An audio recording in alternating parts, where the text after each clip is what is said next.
ગેર સીતાને રામજી રાખે હોણ રાખણ હારો. આવા કટુ બોચણ અને આ ભગવાને સાંભળ્યું કે મારે આ પણ થોડું કલંક દૂર કરવું. અને ઉસી ટાઈમે માતા ગર્ભવતી હતા, જગદંબાનો અવતાર હતો. અને ઉસી ટાઈમે લક્ષ્મણજીને કહે છે કે હે લક્ષ્મણજી, તમે આ જંગલની અંદર સીતાજીને મૂકી આવો. કોઈ વિચાર વાત કર્યા છે મોકો મારી આજ્ઞાનું પાલન કરો, બીજું કોઈ મારે સાંભળવું જ નથી.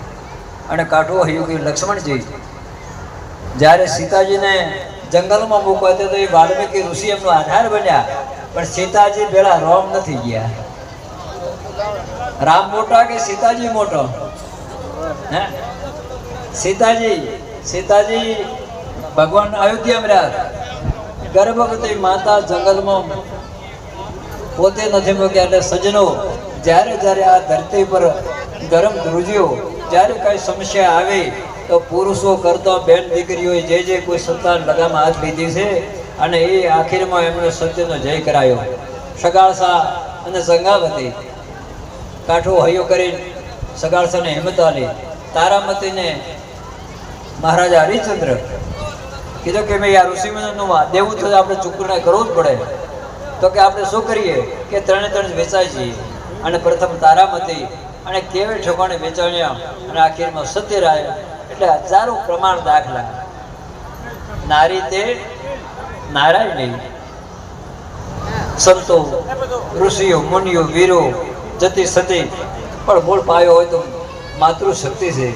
તો સજ્જનો ખૂબ ખૂબ ધન્યવાદ. થાય તો સત્યકર્મ કરજો, પ્રભુનું નામ લેજો, મા બાપની સેવા. અને વિશેષ તમે આ ગૌ માતા માટે આવા જેઠ મહિનાની અંદર આવું જે આ સંકલ્પ કર્યો. આપણા પૂજ્ય શાસ્ત્રીજી તો બહુ એમનું ઉદાર તીર્થ છે, પણ પ્રથમ તો દાન સુપાત્રને હોય, કુપાત્રને દાન દેવરાતું નથી. તો આપને ઠીક છે, ગૌ માતાની સેવા કરજો, પણ પ્રથમ અમારા બ્રાહ્મણ દેવતાઓને ખૂબ રાજી કરી.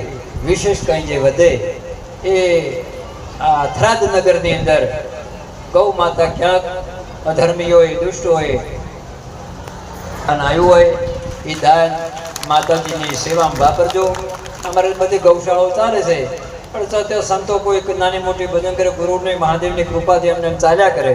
પણ આ થરાદની પરિસ્થિતિ ખૂબ ગંભીર છે. ઠેઠ માર્કેટ સુધી જો તો રોડ ઉપર ગાયો તે આપની આ સમય આ સંપત્તિ જે બાપજી કે પ્રમાણે અથાયુગ ભાગ કરી અને થરાદ નગરીની અંદર જ વપરાય. આવો મારી ઈચ્છા છે કે ક્યાંય બીજે અમારે લેવું નથી. તો તમને ખૂબ ખૂબ ધન્યવાદ.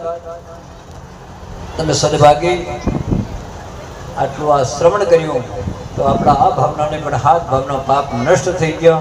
હે પૂર્ણ પરમાત્મા, સુખી રહીશું આત્મા, વિશ્વ બને ધર્માત્મા અને પૂર્ણ હોય તમારી મનોકામના. બોલો કાશી વિશ્વનાથ મહાદેવ કી જય, ભાગવત ભગવાન કી જય. ખૂબ ખૂબ આશીર્વાદ.